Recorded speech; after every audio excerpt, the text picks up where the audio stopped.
Online today, it appears to be trendy to attack the suburbs. Sprawling freeways, oversized trucks and SUVs, single family homes, and all those things that generalize the America bad attitude of certain online urbanist groups. Now, I may not be an urban planner, but I am a historian, and there is something so obvious, or at least something that should be obvious, staring people in the face that appears to be getting overlooked that explains the development of urban areas in the post World War II era. To state it simply, it's oil. The Second World War might be portrayed as a fight over ideology, but ultimately it came down to a fight over resources. And the prime resource of them all was, of course, oil. Japan turned on the United States and other Western powers when it could no longer import its oil and its expansionist desires with that oil. Nazi Germany operated under British blockade, imposing constant looming fuel crisis that threatened to turn into a food crisis. The main point of failure in the German war machine was lack of oil. If the fighting strayed away from any major rail lines, most German units famously had to be supplied by horse-drawn cart, as they lacked the fuel to mechanize the vast majority of their army, while their Soviet counterparts were flushed with domestically produced oil and 300,000 trucks that were lend-leased from the Allies that allowed them to engage in mobile warfare in ways that the Germans simply couldn't at the limit of their supply lines. Most of Europe and Far East Asia, where you'll find the best mass transit systems today, have mass transit systems that exist because they must have them to exist for those places to make sense to live in at all, beyond a mere agricultural existence. The Japanese, the Dutch, the Germans, even the British literally can't wake up in the morning and decide to live like an American because they just don't have the domestically produced oil to make it happen. Most of their oil has to be imported from the outside, and something else of equal value has to be exported to pay for that oil.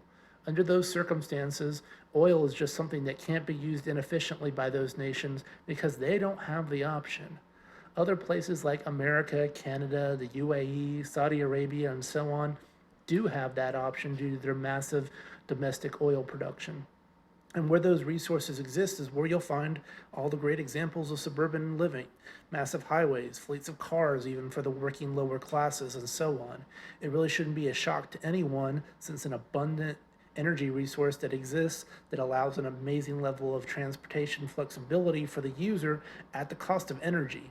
More people will be able to make that choice when that energy resource is more abundant and therefore cheaper. Europeans and Asians aren't saints for living in dense cities, toiling away in efficient value-adding industries, and exporting products. They do it because that's the only way they can afford to exist. They simply lack the local resources to afford to live any other way. It's not a choice, their hands were forced, it is literally their path of least resistance.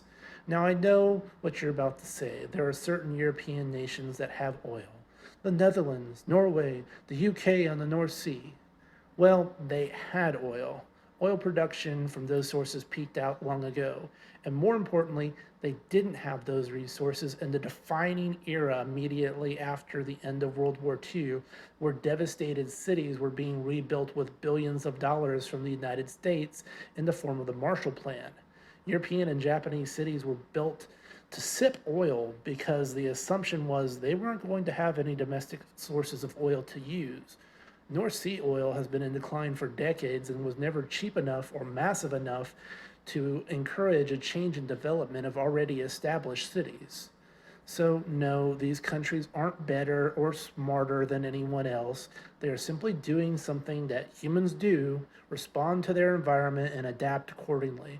Americans or other oil-rich nations aren't stupid or malicious. They simply operate under a different set of environmental conditions. And yes, the oil could run out one day, it's true, but it might last for some further decades. And any mass transit system investment made in 2050 or 2060 gets to benefit from 30 or 40 years of research and development, and it will come, shockingly, when it is economically necessary for it to actually come about. This isn't about good or bad. I believe you could switch the two populations and the circumstances, and the results you would get would be very similar to what you see today.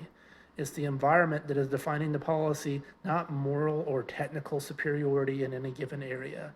So get off your high horse, urbanists, or get on a real horse, because that's the only thing these oil poor countries could afford to ride on because of their lack of oil.